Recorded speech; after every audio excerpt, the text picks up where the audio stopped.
Assalamualaikum warahmatullahi wabarakatuh. Nama saya Muhammad Ihsan Sabirin. Saya duduk di kelas 10 MIPA 3. Di sini saya akan menjelaskan sedikit tentang budidaya tanaman pangan. Contohnya yaitu singkong. Budidaya singkong adalah kegiatan yang bertujuan untuk menghasilkan hasil yang setinggi-tingginya. Untuk mendapatkan hasil yang maksimal dan sesuai harapan, maka tanaman harus sehat dan subur. Sebelum itu, kita harus mengetahui pengertian tanaman singkong dan ciri-ciri tanaman singkong.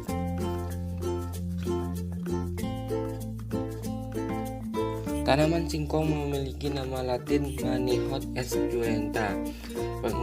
Tanaman singkong adalah tanaman jenis umbi akar atau akar pohon yang panjang dengan fisik rata-rata memiliki garis di tengah sekitar 2-3 cm dan panjangnya 50-80 cm.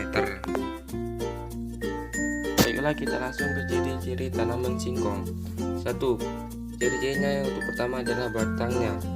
Permukaan batangnya berwarna coklat, dalam batang berwarna putih ke kuning-kuningan, memiliki diameter selebar 2-4 cm dan batangnya berwas-was. Nah, untuk ciri-ciri yang kedua yaitu daun. Permukaan daunnya rata, daunnya berbentuk menjari, jenis daun tunggal, daunnya berwarna hijau, tangkai daun berwarna merah, ujung daunnya lancip, tangkai daunnya panjang. Untuk ciri-ciri yang ketiga yaitu bunga. Bunganya berukuran kecil, berwarna putih, kelopaknya berjumlah 5 buah, berwarna hijau dan berukuran lebih besar, dan ukuran bunganya lebih besar dari ukuran bunganya. Untuk ciri-ciri yang keempat yaitu umbinya. Umbinya ini memiliki diameter 2-5 cm, panjangnya 20-60 cm. Daging umbinya berwarna putih ke kuning-kuningan.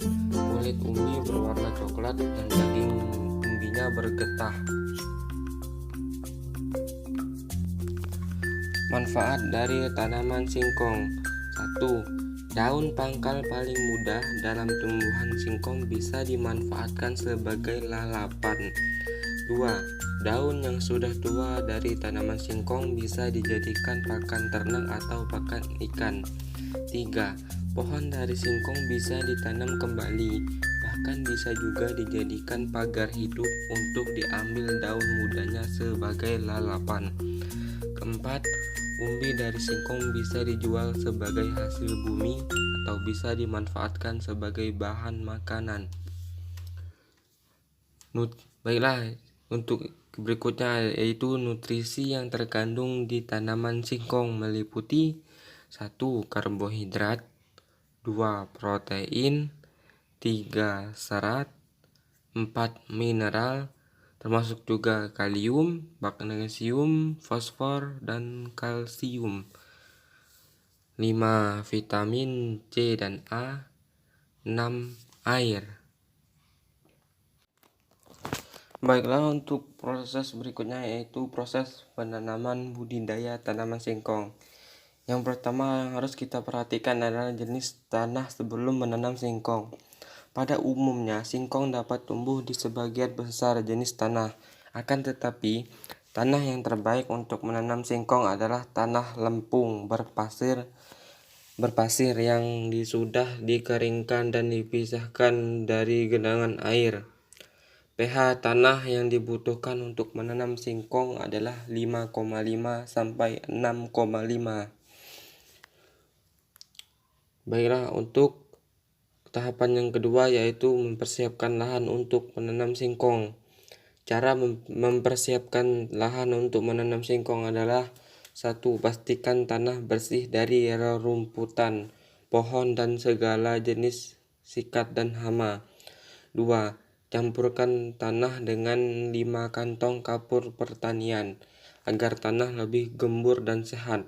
Lakukan 2-3 bulan sebelum menanam singkong.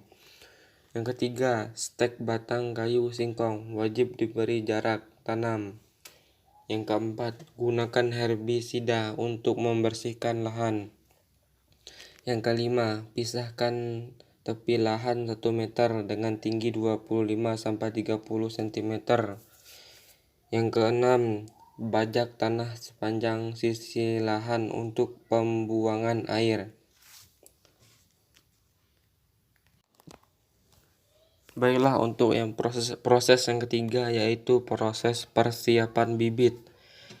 Bibit singkong dibuat dalam bentuk stek. Untuk membuat stek singkong, pilih batang dengan tebal 2-4 cm yang terjauh dari hama dan tampak kuat. Setelah itu, potong batang bibit singkong menjadi potongan-potongan sepanjang 20-40 cm. Harus ada 4-6 tunas pertumbuhan pada masing-masing bagian. Untuk proses yang keempat, yaitu proses penanaman. Sebelum ditanam, kupas kulit singkong sebagai perangsang tumbuhnya akar. Batang yang sudah dipotong ditanam 5 cm pada sisi pinggir gundukan, sehingga satu gundukan terdapat 2 baris tanaman singkong. Agar tidak melilit, pastikan jarak tanam diatur kurang lebih 125 cm antar tanaman. Lakukan penanaman dengan pola silang untuk menjaga ruang di dalam tanah dan membiarkan sinar matahari masuk ke dalam akar. Untuk proses yang kelima, yaitu proses pemupukan. Pemupukan dilakukan setelah 15 hari usai penanaman. Buatlah lubang berjarak 15 cm dari pangkal batang. Masukkan pupuk pada lubang sebanyak 1 sendok teh. Proses pemupukan kedua dilakukan setelah tanaman singkong mencapai 3 bulan. Sebelum diberi pupuk, bersihkanlah gulma dan hama yang tumbuh di sekitar batang. Lalu buatlah lubang dengan jarak 20 cm dan masukkan pupuk pada lubang sebanyak 2 sendok teh. Untuk proses pemupukan yang ketiga dilakukan setelah tanaman singkong berumur 6 bulan. Buatlah 2 lubang dengan jarak 20 cm. Lalu masukkan pada lubang sebanyak 3 sendok teh. Untuk proses terakhir, yaitu proses panen. Untuk memanen singkong, usianya harus mencapai 11 atau 12 bulan. Cara memanen singkong cukup menarik batang singkong secara perlahan-lahan dan ambil umbinya untuk diolah.